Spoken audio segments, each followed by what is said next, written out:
Bonjour à toutes et à tous, et bienvenue dans notre podcast d'aujourd'hui. Salut tout le monde. Aujourd'hui, on va parler d'un sujet qui concerne beaucoup d'entre vous, la peur de parler français. Exactement, vous êtes nombreux à nous dire « j'ai peur de faire des erreurs »,« j'ai peur qu'on se moque de moi », ou encore « je comprends, mais je n'ose pas parler ». Et on comprend tout à fait. Apprendre une langue, c'est un vrai défi, mais aujourd'hui, on est là pour vous aider à surmonter cette peur et surtout, à vous donner confiance en vous. Alors, installez-vous confortablement, prenez un café ou un thé, et c'est parti. Alors, première question, pourquoi a-t-on peur de parler une langue étrangère? Bonne question. En général, c'est parce qu'on a peur du jugement des autres, on se dit « et si je fais une faute? Et si mon accent est bizarre ?» Oui. Et souvent, on a aussi peur de ne pas trouver ces mots, de chercher longtemps une phrase, et du coup, on préfère ne rien dire du tout.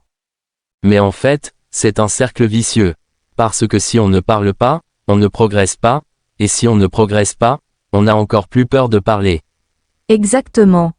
Et en plus, la plupart des francophones sont très compréhensifs. Ils ne vont pas se moquer de vous, au contraire, ils seront contents que vous fassiez l'effort de parler leur langue. D'ailleurs, petite anecdote, moi, quand j'ai appris l'espagnol, au début, j'avais super peur de parler, jusqu'au jour où j'ai compris que même si je faisais des erreurs, les gens me répondaient quand même, et que la conversation continuait. Oui. Et souvent, ils trouvent même ça mignon.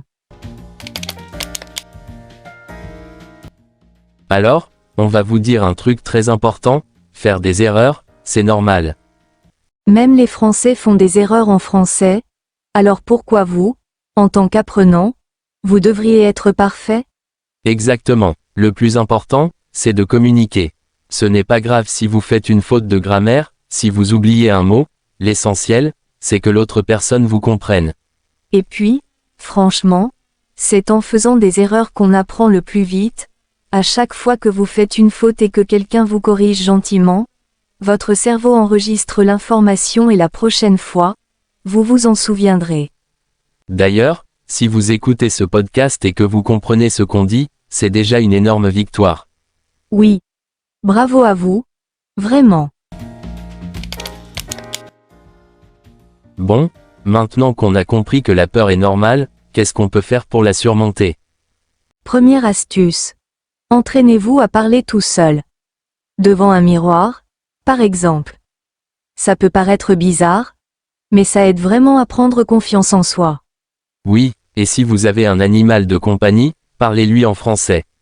Il ne va pas vous corriger, mais au moins, vous pratiquez. Deuxième astuce. Trouvez un partenaire de conversation. Un ami, un professeur, ou même un correspondant en ligne. Plus vous pratiquez, plus vous serez à l'aise. Troisième astuce, n'ayez pas peur du silence. Si vous cherchez vos mots, ce n'est pas grave. Prenez votre temps, respirez, la personne en face peut attendre quelques secondes. Et surtout, amusez-vous. Apprendre une langue, ce n'est pas une compétition, c'est une aventure. Alors, pour finir, on va vous lancer un petit défi. Aujourd'hui, on vous propose de parler en français pendant 5 minutes, sans interruption. Ça peut être sur n'importe quel sujet. Ce que vous avez fait aujourd'hui, ce que vous aimez, vos rêves. Vous pouvez vous enregistrer avec votre téléphone, ou même écrire et lire à voix haute. L'important, c'est de parler. Et si vous voulez partager votre défi avec nous, envoyez-nous un message ou laissez un commentaire. On sera ravis de vous écouter. Alors, qu'est-ce qu'on retient d'aujourd'hui? Premièrement, il est normal d'avoir peur, mais il ne faut pas laisser cette peur vous bloquer.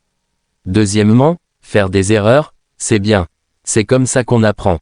Et troisièmement, pratiquez un peu chaque jour, même si ce n'est que 5 minutes, petit à petit, vous prendrez confiance.